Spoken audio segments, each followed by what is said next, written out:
قل لو كان البحر مدادا لكلمات ربي لنفد البحر قبل أن تنفد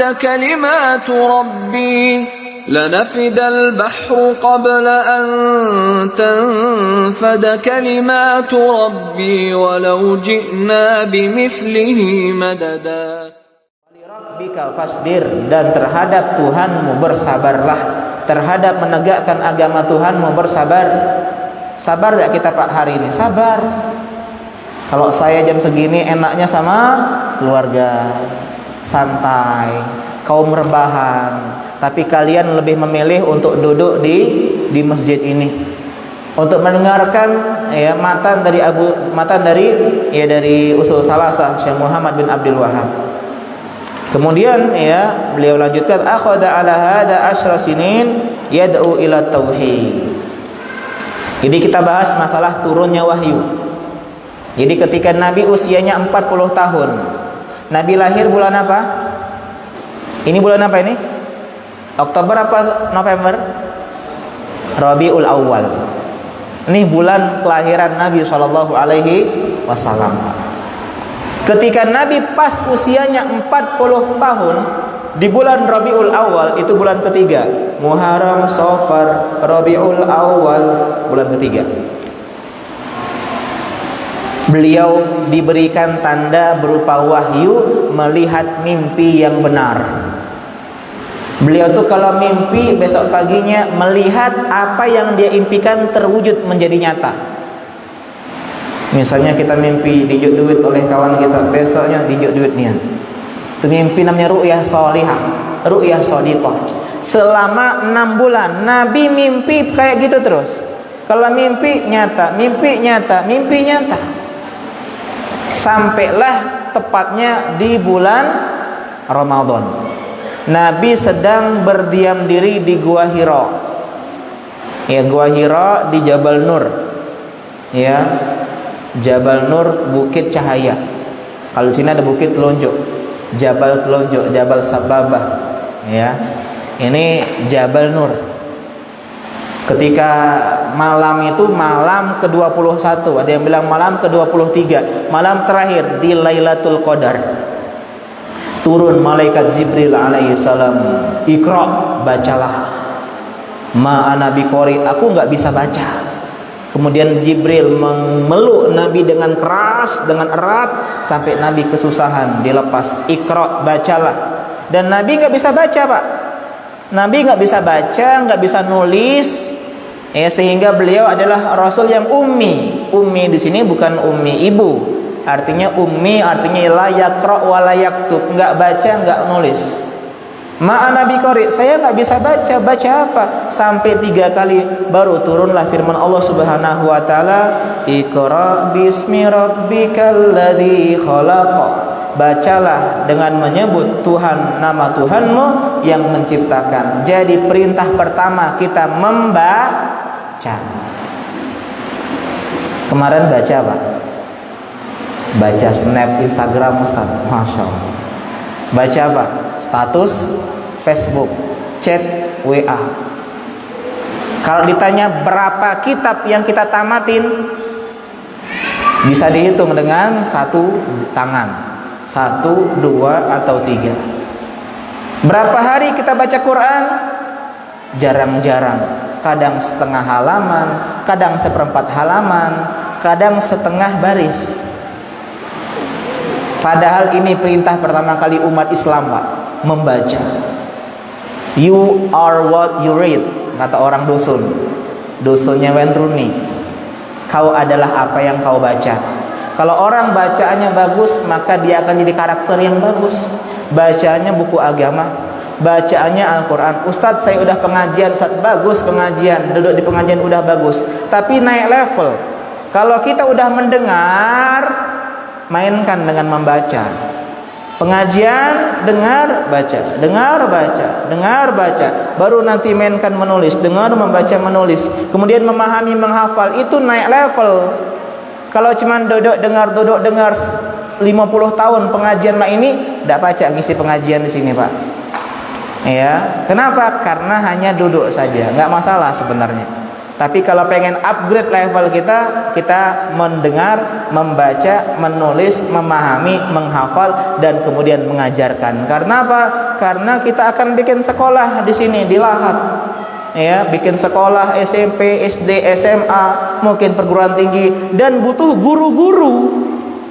Dan kita kurang guru. Kalian kalau jadi seorang kuliah umum belum tentu dapat pekerjaan, Pak. Sekarang S1 banyak yang nganggur. Tapi kalau putra putri kalian belajar ilmu agama sampai selesai, bagus, insya Allah pekerjaan sudah diperebutkan oleh banyak-banyak orang. Ayo ke kota ini saja, ayo ke kota itu saja. Kita tinggal milih di mana ya guru agama. Maka belajar yang benar. Ya, teman-teman santri-santri yang muda-muda ikut pelajaran apa? Ya di pesantren. Di sini ada ya mahad ya. Ikutin. Kemudian juga ada kelas-kelas misalnya belajar malam, ikutin. Artinya apa? Dakwahkan atau terjunkan diri kita dalam dakwah, membaca. Kemudian Nabi pulang ke mana? Pulang ke rumahnya, ketakutan. Siapa yang paling lawan di sini? Tengah malam ada yang bilang bacolah, gelap-gelap, kemudian dipeluk. Kita nggak ngelihat 3 kali. Kemudian turun sebuah ya ucapan yang indah. Pulang-pulang Nabi ketakutan. Zamiluni, selimuti aku. Dan Khadijah adalah istri yang solehah. Ya, kalau istri zaman now, agak dulu, tunggu, ngapo kau tuh. Ya, pokoknya aku nak istirahat, tolong selimuti aku. Agak dulu, cerita, cak mana? Ini istri zaman now. Cerita nomor 1, solusi nomor 99. Yang penting cerita. Seorang suami pulang dari pekerjaan, banyak masalah, dimarahi bos, diancam PHK, kusut ring. Ngapo, Mbi? Tidak, ya kan laki-laki kan tidak mau mengkhawatirkan istrinya. Tidak kata. Oh, cak itu. Jadi Abi tidak galak cerita sama Umi. Jadi Abi lebih senang cerita sama sekretaris Abi yang cewek itu. Akhirnya ribut. Khadijah paham bahwasanya laki-laki itu karakternya nggak suka cerita. Yang penting tenang dulu, baru cerita dewe. Aku tuh ini. Takut aku hal buruk menimpaku. Lihatlah bagaimana seorang istri yang soleha mendukung suami, menguatkan suami. Kalla wallahi la yukhzikallahu abadan. Allah enggak mungkin menghinakanmu wahai suamiku. Engkau orang yang baik, suka bersedekah, suka bantu orang yatim, orang miskin, orang enggak punya pekerjaan, sambung silaturahmi, memuliakan tamu, membantu orang-orang yang membela kebenaran. Enggak mungkin ini tanda buruk, pasti tanda baik. Dibawalah ke Waraqah bin Naufal. Kemudian di sana Waraqah mengatakan ini adalah namus malaikat Jibril, dan berimanlah Waraqah bin Naufal kepada Nabi SAW. Selesai wahyu yang pertama. Kemudian ada jeda. Jeda. Apa fungsi jeda? Biar rindu. Kalau setiap hari ketemu malek, bosan. Ya, karena itulah vakum 2 tahun kita. Biar rindu. Ya ternyata nggak rindu. Biar rindu.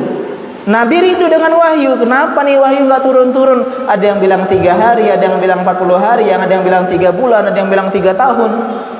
Sampai Nabi nunggu, apa sih itu, saya penasaran. Sampai suatu ketika Nabi berjalan di antara lembah, ada yang manggil, ya Muhammad. Nabi noleh ke kanan, nggak ada. Kiri, ke belakang, ke depan.